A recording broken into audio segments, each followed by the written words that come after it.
Our next guest has spent a lifetime advocating for animals and wildlife conservation. Her new book, The Animals Who Rescue Me, shares personal stories of rescue, hope, and a surprising connection between animal and human trafficking. Joining us now is wildlife advocate and author Leslie Siegel. Leslie, thank you so much for being here. So tell us, where did your passion for animals begin, and when did you realize you can make a real impact through conservation? My passion for animals started when I was as far back as I can remember.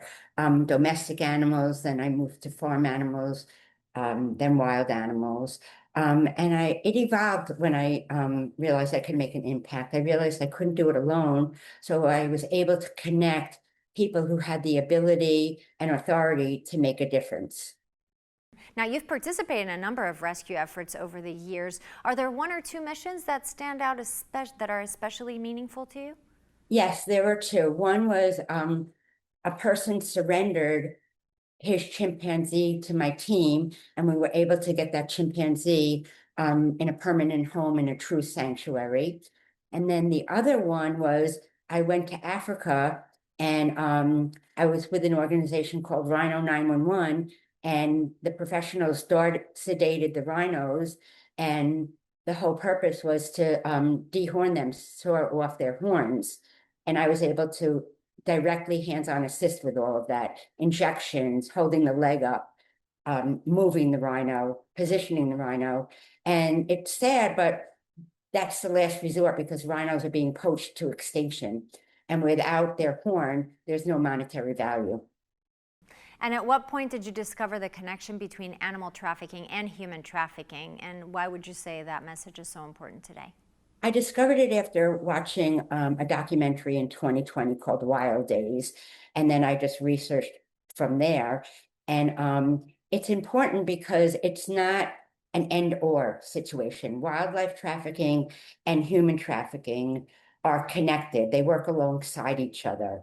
And it affects us today because it affects our national and international security, economy, and health.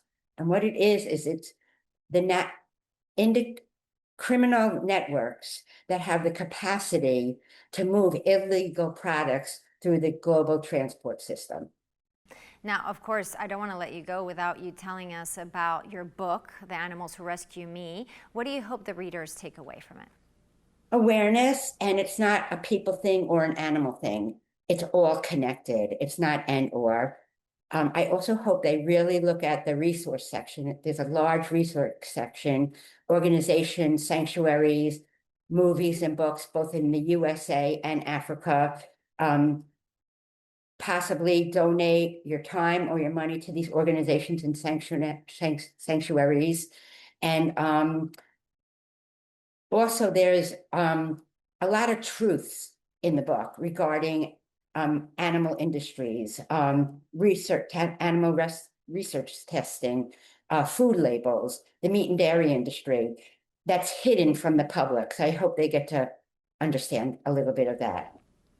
Well, Leslie, well, thank you so much for joining us and for sharing your important work. Keep it up. Thank you.